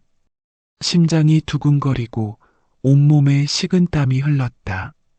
손으로 뺨을 만져보니 정말로 차가운 느낌이 남아있는 것 같았다. 또 그 꿈이로구나. 이미 며칠째 계속되는 꿈이었다. 처음에는 그저 남편을 그리워하는 마음이 만들어낸 헛된 꿈이라 생각했건만 매번 똑같은 말을 반복하는 것이 심상치 않았다. 유리마님은 일어나 촛불을 켜고 다시 영정 앞에 앉았다. 영수의 얼굴을 바라보며 혼잣말을 했다. 서방님, 정말 저에게 무언가 말씀하고 싶은 것이 있으신가요? 대숲 뒤 절터라. 혹시 귀령사를 말하는 건가요? 귀령사는 황해촌 뒷산에 있는 오래된 절터였다. 조선 초기에 세워진 절이라 했는데 이미 100년도 더 전에 폐사되어 지금은 반쯤 허물어진 채로 남아 있었다. 사람들이 잘 찾지 않는 곳이라 으스스하다는 소문도 있었다. 왜 서방님이 그곳을 찾으라고 하시는 것일까? 유리마님은 밤새 뒤척이며 잠을 이루지 못했다. 꿈속에서 본 영수의 간절한 표정이 계속 머릿속에서 맴돌았다. 분명 무언가 중요한 일이 있을 것 같았다. 다음 날 아침이 되어서야 유리마님은 잠시 잠들 수 있었다. 하지만 잠들어서도 계속 그 꿈이 반복되었다. 영수는 계속해서 똑같은 말을 되풀이했다. 부디 대숲 뒤 그 절터를 찾으시오. 그리고 매번 차가운 손길이 그녀의 뺨을 스치며 꿈에서 깨어났다. 유리마님은 점점 지쳐갔다. 이 꿈이 과연 무엇을 의미하는 것일까? 그로부터 며칠 후 오후 유리마님은 다시 장터를 찾았다. 어젯밤에도 그 꿈이 계속되어 마음을 달래고자 바깥 공기를 쐬려는 것이었다. 또한 집에만 있으니 자꾸 이상한 생각이 들어 사람들과 어울리고 싶기도 했다. 장터는 오늘도 여느 때와 다름없이 북적였다. 가을이 깊어가는 시절이라 곡식과 과일을 파는 상인들이 많았다. 유리마님은 천천히 장터를 돌아보며 마음을 가라앉히려 했다. 그런데 떡장수 앞에서 송편을 고르고 있는데 뒤에서 누군가 조심스럽게 말을 걸었다. 혹시 유리마님이시옵니까? 돌아보니 중년의 사내가 서 있었다. 키는 보통이고 얼굴은 검게 그을린 것이 농사일을 하는 사람 같았다. 얼굴은 낯설었지만 어딘지 친숙한 느낌이 들었다. 죄송하오나 누구신지? 저는 노달이라 하옵니다. 영수 형님과 어릴 적부터 함께 자란 벗이옵니다.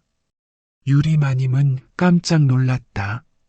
서방이 종종 이야기했던 그 노달이었다. 어릴 적 함께 서당을 다니고 과거 공부도 함께 했다던 그 범 말이다. 아, 그 노달 서방이시군요. 서방께서 종종 말씀하셨습니다.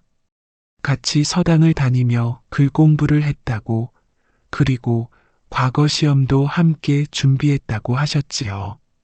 그렇습니다. 형님과 저는 중마고우였지요.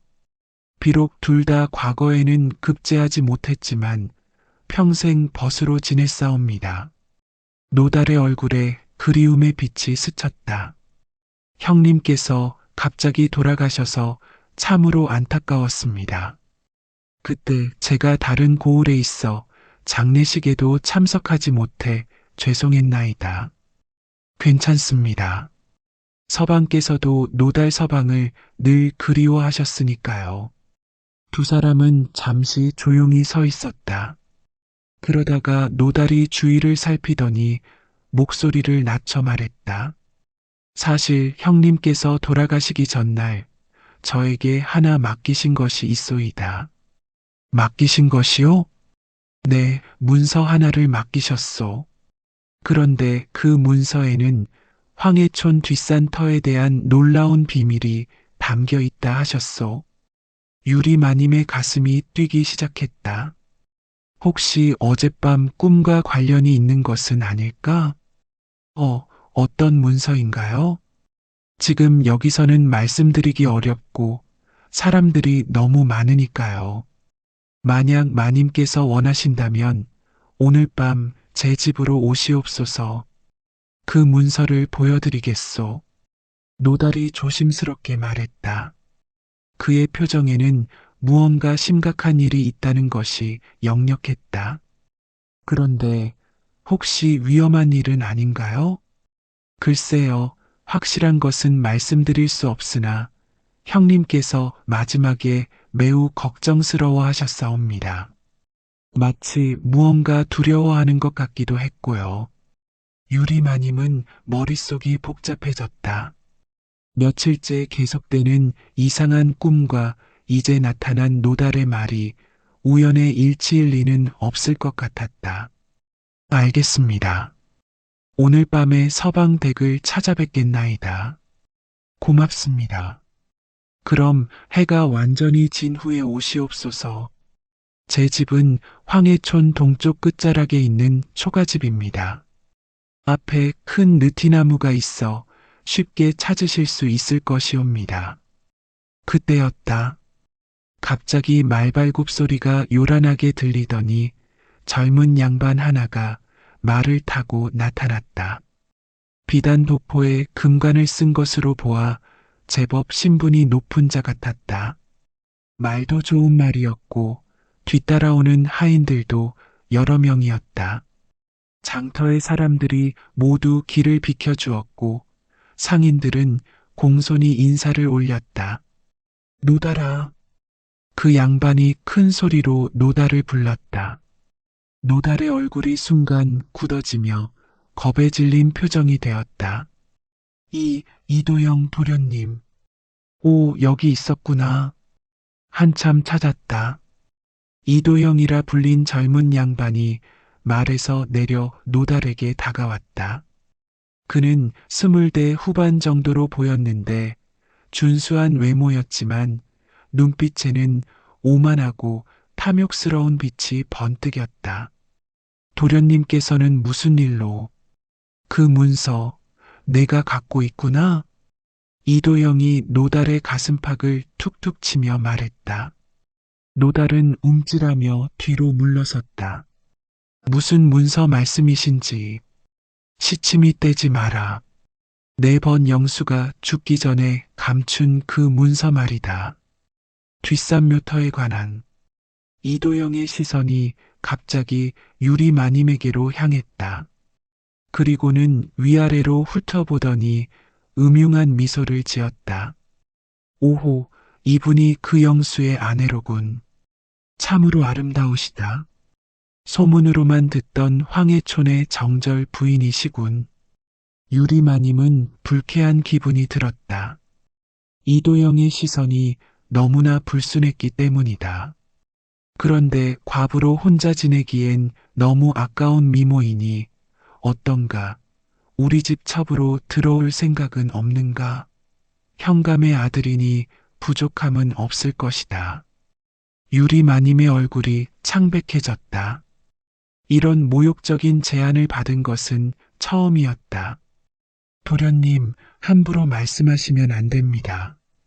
노달이 급히 끼어들었지만 이도영은 코웃음을 쳤다.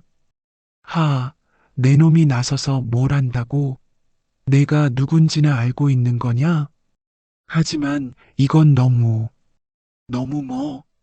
과부가 제가 하는 것이 무슨 잘못이라도 된다는 말이냐? 오히려 좋은 기회 아닌가? 이도영이 다시 유리마님을 보며 말했다. 마님, 생각해 보시오. 현감의 아들과 인연을 맺는다면 평생 부족함 없이 살 수 있을 것이오. 과부로 혼자 사는 것보다 훨씬 나을 텐데. 감사옵니다만 저는 그럴 뜻이 없사옵니다. 유리마님이 단호하게 거절했다. 하지만 이도영은 포기하지 않았다. 아직 잘 모르고 하시는 말씀이시겠지. 시간을 두고 천천히 생각해 보시오. 언젠가는 마음이 바뀔 것이니. 그리고는 노달에게 다시 말했다. 그래, 지금은 이만 물러가마. 하지만 기억해둬라. 그 문서는 결국 내 손에 들어올 것이다. 그리고 그때는 너와 이 아름다운 부인 모두 내 뜻대로 될 것이야. 이도영은 다시 말에 올라타고는 유리마님을 한 번 더 훑어보며 떠나갔다. 하인들도 그를 따라 사라졌다. 저 사람이 누구인가요? 유리마님이 떨리는 목소리로 물었다. 신임 현감의 아들입니다. 이름은 이도영이고요. 아버지의 권세를 믿고 온갖 나쁜 짓을 다하는 자이지요. 마님께서는 조심하셔야 합니다. 노달의 얼굴이 심각해졌다. 그런데 저자가 왜 서방님의 문서에 관심을 갖는 것일까요? 그것이 문제입니다. 형님께서 돌아가시기 전에 매우 걱정스러워 하셨는데 아마 저자와 관련이 있는 것 같습니다. 두 사람은 잠시 조용히 서 있었다. 장터의 분위기도 이도영이 떠난 후 어수선해졌다. 오늘 밤 약속은 그대로 하시겠습니까? 노달이 조심스럽게 물었다. 네, 더욱 궁금해졌습니다. 반드시 찾아뵙겠나이다. 그날 밤 유리마님은 노달의 집을 찾아갔다. 황해촌 동쪽 끝자락에 있는 작은 초가집이었다. 노달의 말대로 앞에 큰 느티나무가 있어 쉽게 찾을 수 있었다. 집은 작고 소박했지만 정갈하게 정리되어 있었다. 노달은 혼자 살고 있는 것 같았다. 마님께서 오셨군요. 어서 들어오시옵소서. 노달은 유리마님을 집 안으로 안내했다. 방 안에는 촛불이 켜져 있었고 소박한 가구들이 놓여 있었다. 차라도 한 잔 드시겠습니까? 괜찮습니다. 문서부터 보여주시옵소서. 유리마님은 초조한 마음에 서둘렀다. 어서 그 문서가 무엇인지 알고 싶었다. 노달은 방 한 구석으로 가서 큰 괴짝을 열었다. 그리고는 그 안에서 보자기에 쌓인 무언가를 꺼내왔다. 이것이 영수 형님께서 맡기신 문서입니다. 보자기를 펼치자 누렇게 바랜 종이 한 장이 나타났다. 그런데 자세히 보니 단순한 문서가 아니라 어떤 지도 같은 것이었다. 이게 무엇인가요? 유리마님이 문서를 들여다보며 물었다. 종이에는 산과 강 그리고 여러 표시들이 그려져 있었다. 형님께서는 이것이 조선 땅 어딘가에 묻힌 금맥의 위치를 나타내는 지도라고 하셨습니다. 그리고 그 금맥이 바로 황해촌 뒷산에. 금맥이라고요? 유리마님은 놀라서 되물었다. 금맥이라니 그런 엄청난 것이 황해촌에 있다는 말인가? 네, 하지만 이것은 아무에게나 알려져서는 안 되는 비밀이라고 하셨습니다. 만약 나쁜 사람들이 알게 되면 큰 화가 날 것이라고. 바로 그때였다. 갑자기 밖에서 발자국 소리가 들렸다. 그것도 여러 명의. 누군가 오고 있습니다. 노달이 급히 문서를 다시 보자기에 싸며 말했다. 뒤쪽으로 피하시옵소서. 유리마님은 노달의 손에 이끌려 뒷마당으로 나갔다. 작은 마당 한편에는 여러 개의 장독이 놓여 있었다. 저 장독대 뒤에 숨으시옵소서. 유리마님은 큰 장독 뒤에 몸을 웅크리고 숨었다. 마음이 두근거렸고 숨소리조차 내지 않으려 애썼다. 곧이어 앞문이 요란하게 열리는 소리가 들렸다. 노달, 어디 있느냐? 이도형의 목소리였다. 그와 함께 온 하인들의 발소리도 들렸다. 도련님, 무슨 일로 이렇게 늦은 밤에. 그 문서를 내놓아라. 더 이상 숨길 생각은 마라. 무슨 문서 말씀이신지 모르겠습니다. 이 자식이 영수가 죽기 전에 너에게 맡긴 그 지도 말이다. 탁! 소리와 함께 무언가 부서지는 소리가 들렸다. 아마 노달이 맞은 것 같았다. 유리마님은 장독대 뒤에서 숨죽이며 두근거리는 심장 소리를 달랬다. 혹시 발각될까봐 감히 숨도 크게 쉬지 못했다. 아프겠지? 하지만 이것은 시작에 불과하다. 그 문서를 내놓지 않으면 더 아픈 일이 생길 것이야. 정말 그런 문서는 없습니다. 거짓말하지 마라. 영수가 죽기 전날 밤 너를 찾아간 것을 내가 직접 봤거든. 유리마님은 깜짝 놀랐다. 이도영이 서방의 마지막 날을 알고 있다니. 그날 밤 영수는 무언가 매우 중요한 것을 너에게 맡겼다. 그리고 그 다음날 벼랑에서 떨어져 죽었지. 도련님께서는 어떻게? 궁금한가? 사실 그날 밤 나도 그곳에 있었거든. 영수가 나에게 그 지도를 넘기려 하지 않아서 어쩔 수 없이 조금 거칠게 대할 수밖에 없었지. 유리마님은 온몸이 떨렸다. 이도영의 말이 사실이라면 서방의 죽음이 단순한 사고가 아닐 수도 있다는 뜻이었다. 마지막으로 묻는다. 그 문서를 내놓겠느냐, 안 내놓겠느냐? 정말 모르겠습니다. 좋다. 그럼 내일까지 생각해봐라. 만약 내놓지 않으면 너와 그 영수의 아내 모두 가만두지 않겠다. 잠시 정적이 흘렀다. 그러더니 노달의 목소리가 작게 들렸다. 여긴 아니오. 뭐라고? 여긴 아니라고 했습니다. 만약 정말 그런 문서가 있다면 귀령사 절터로 나오시오. 새벽 전에 귀령사? 그 폐사된 절터 말인가? 그곳에서 모든 것을 알려드리겠습니다. 좋다. 그럼 내일 새벽에 귀령사에서 보자. 만약 거짓말이라면 정말 가만두지 않겠다. 알겠습니다. 그리고 그 영수의 아내에게도 전해라. 내 제안을 다시 한번 생각해 보라고. 거절하면 좋지 않은 일이 생길 것이라고. 유리마님의 얼굴이 창백해졌다. 이도영은 정말 위험한 사람인 것 같았다. 내일을 기대해라. 이도형과 하인들이 떠나간 후에야 유리마님은 장독대 뒤에서 나올 수 있었다. 온몸이 떨리고 다리에 힘이 빠졌다. 마님, 괜찮으시나이까? 노달이 걱정스럽게 물었다. 그의 얼굴에는 멍자국이 생겨 있었다.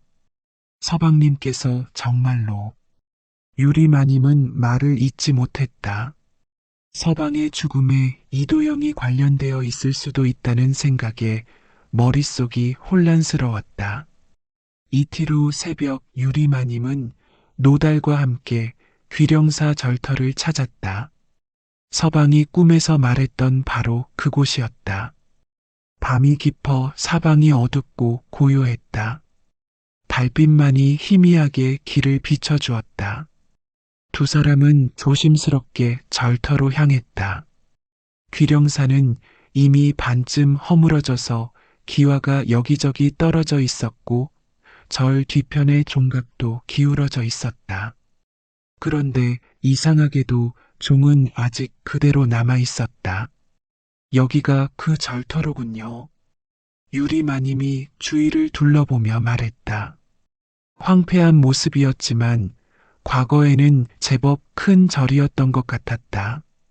형님께서 여기를 찾으라고 하셨다니 무슨 의미가 있는 것일까요?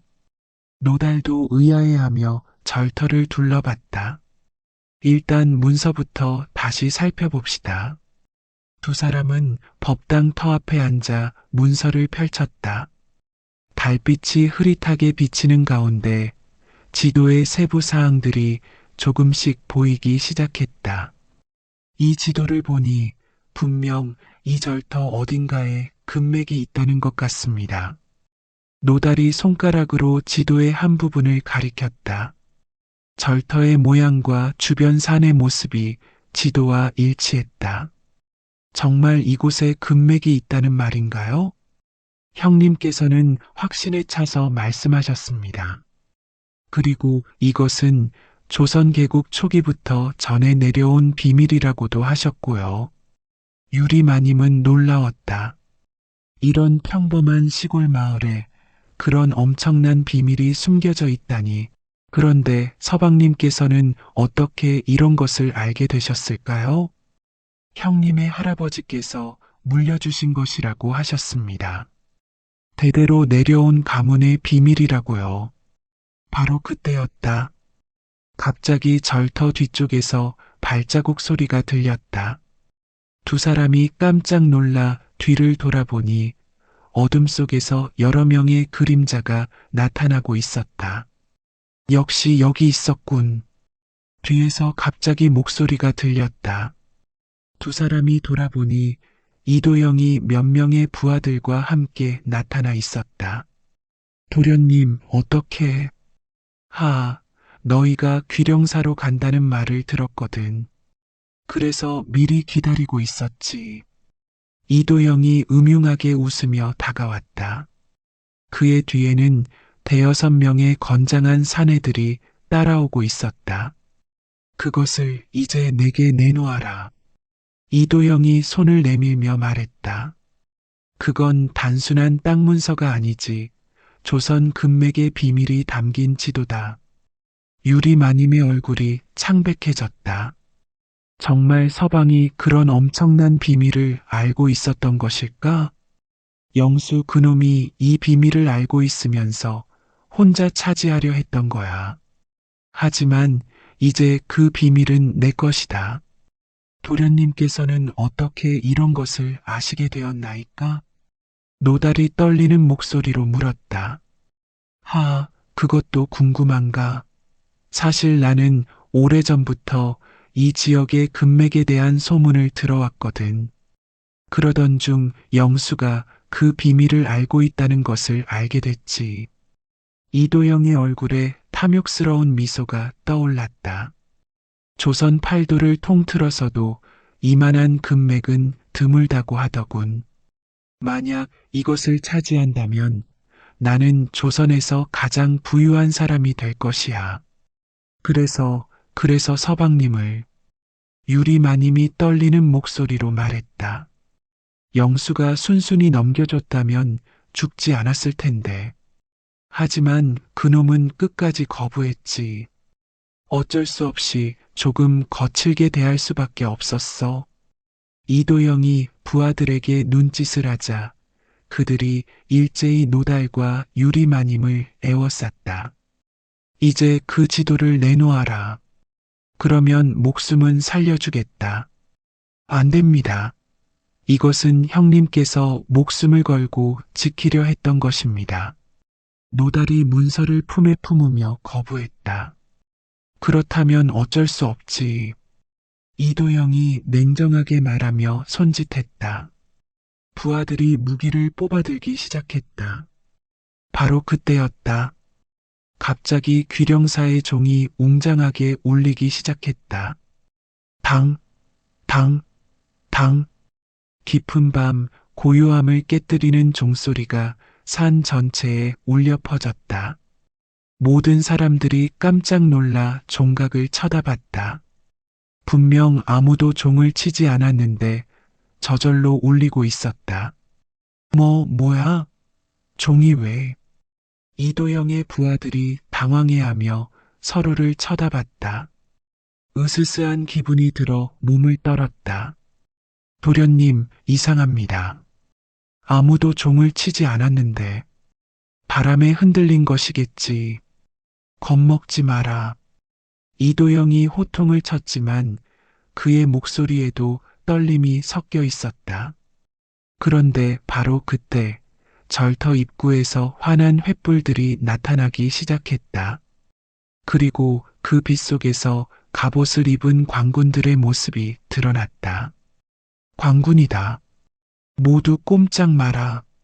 광군들이 일제히 절터로 들어와 이도형과 그의 부하들을 포위했다. 그들의 숫자는 20명도 넘어 보였다. 이도형의 얼굴이 창백해졌다. 예상치 못한 상황이었다. 누구의 명령으로 왔는가? 나는 현감의 아들이다. 이도형이 당황하며 소리쳤다. 그런데 광군들 틈에서 한 사람이 천천히 걸어 나왔다. 그는 광군의 복장이 아닌 평상복을 입고 있었다. 달빛 아래 드러난 그 사람의 얼굴을 본 유리마님은 기절할 뻔했다. 서방님? 그렇다. 3년 전 죽은 줄로만 알았던 남편 영수가 살아서 그곳에 서 있었던 것이다. 영수는 예전과 똑같은 모습이었다. 키가 크고 준수한 얼굴, 그리고 학자다운 품격까지 그대로였다. 다만 얼굴에는 지난 3년간의 고생이 서려 있었다. 여보, 영수가 유리마님에게 다가와 그녀의 손을 잡았다. 따뜻한 체온이 느껴졌다. 꿈이 아니었다. 당신 정말 살아계신 건가요? 유리마님의 눈에서 눈물이 흘러내렸다. 3년간 그리워했던 남편이 살아서 돌아왔다는 것이 믿기지 않았다. 미안하오. 그동안 속여서 하지만 어쩔 수 없었소. 영수가 고개를 숙이며 말했다. 저 이도형 놈 때문에 가짜 죽음을 꾸밀 수밖에 없었소. 그날 도영에게 벼랑에서 밀려 죽을 뻔했지만 다행히 나무에 걸려 살아났소.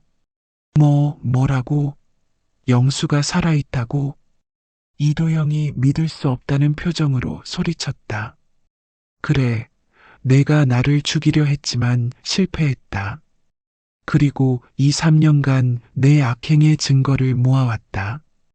영수가 품에서 문서 뭉치를 꺼내 보였다. 이 문서들이 모든 걸 말해주리다. 내가 얼마나 많은 사람들을 괴롭히고 얼마나 많은 악행을 저질렀는지를. 말도 안 돼. 그런 증거 따위가 무슨 소용이야. 이도영이 발악하며 소리쳤다. 그리고 가장 중요한 것은 이것이다. 영수가 또 다른 문서를 꺼내 보였다. 그것은 노달이 가지고 있던 것과 똑같은 지도였다. 이것은 진짜 금맥 지도가 아니라 내가 만든 가짜다. 진짜는 따로 있다. 모든 사람들이 놀랐다. 그렇다면 지금까지의 모든 것이 영수의 계획이었다는 말인가? 나는 이미 3년 전부터 도영의 탐욕을 알고 있었다. 그래서 일부러 가짜 지도를 만들어 놈을 유인한 것이다. 그렇다면 진짜 금맥은? 노달이 궁금해하며 물었다. 금맥 따위는 처음부터 없었다. 모든 것이 도영을 잡기 위한 덫이었을 뿐이다. 영수의 말에 모든 사람들이 놀랐다. 특히 이도영의 얼굴은 분노로 일그러졌다. 내 놈이 나를 속였다는 말이냐? 그렇다. 내가 얼마나 탐욕스러운 인간인지 알고 있었기 때문에 이런 계획을 세운 것이다. 영수가 광군 대장에게 신호를 보냈다. 이도영을 체포하시오. 그의 죄목은 살인미수, 공갈, 협박, 그리고 직권남용입니다. 말도 안 돼. 그런 증거 따위. 이도영이 발악하며 소리쳤다. 그리고는 갑자기 부하들에게 명령했다. 저놈들을 모두 죽여라. 증거를 없애버려. 하지만 이미 광군들에게 포위된 상황에서 부하들이 할 수 있는 일은 없었다. 오히려 이도영의 말이 그의 죄를 더욱 확실하게 증명해버렸다. 이도영, 너는 체포된다. 광군의 대장이 이도영을 잡으려 했지만 이도영은 갑자기 절터 뒤편으로 도망치기 시작했다. 놓치지 마라. 광군들이 뒤를 쫓았다.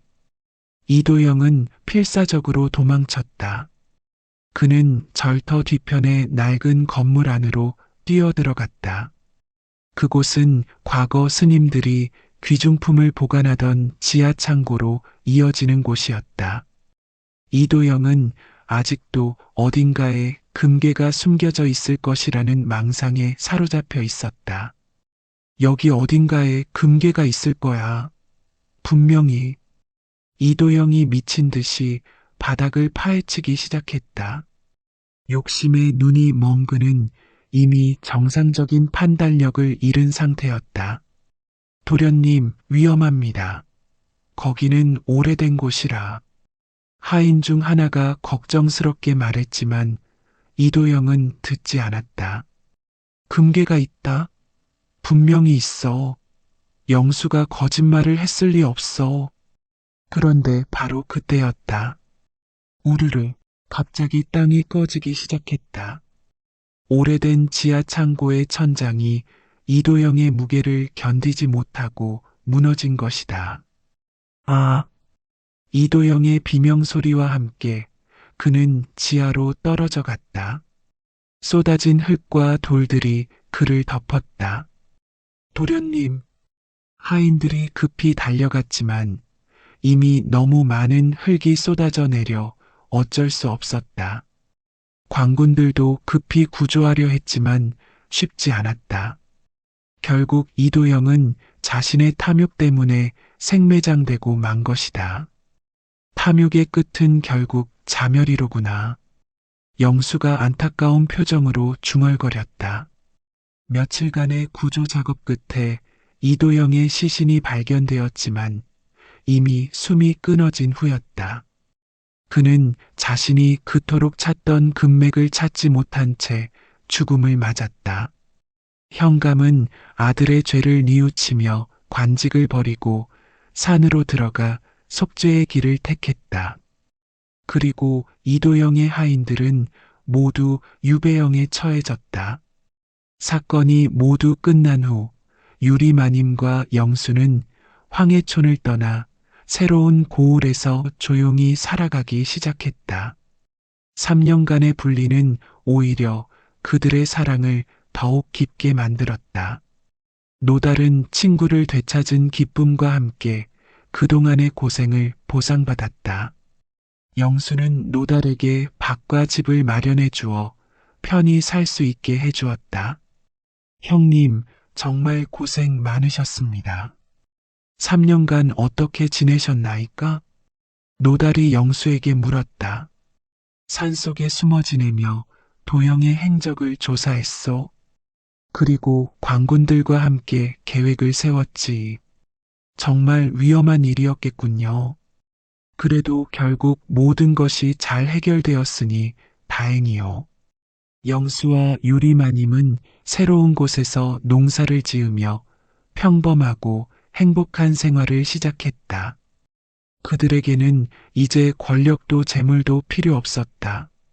서로가 있다는 것만으로도 충분했다. 여보, 지난 3년이 정말 꿈만 같습니다. 유리마님이 영수의 손을 잡으며 말했다. 나도 그렇소.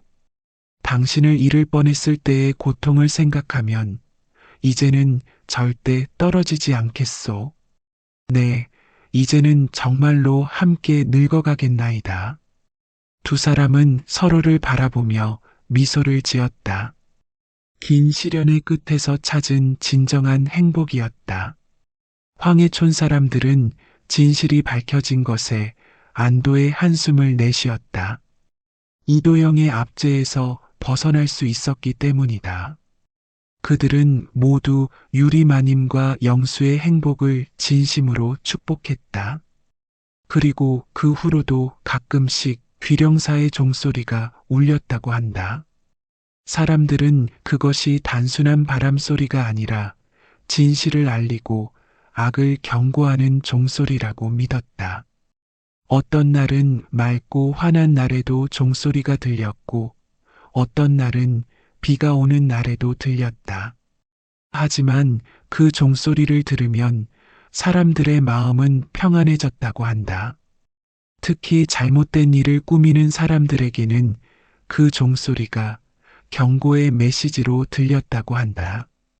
그래서 황해촌에는 다시는 이도영 같은 악인이 나타나지 않았다. 세월이 흘러 영수와 유리마님은 슬하에 자녀를 두고 행복하게 살았다.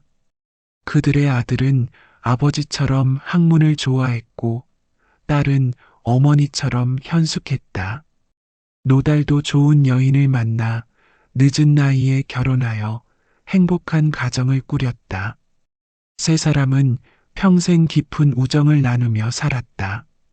어느 날 나이가 든 영수가 아들에게 이 이야기를 들려주며 말했다.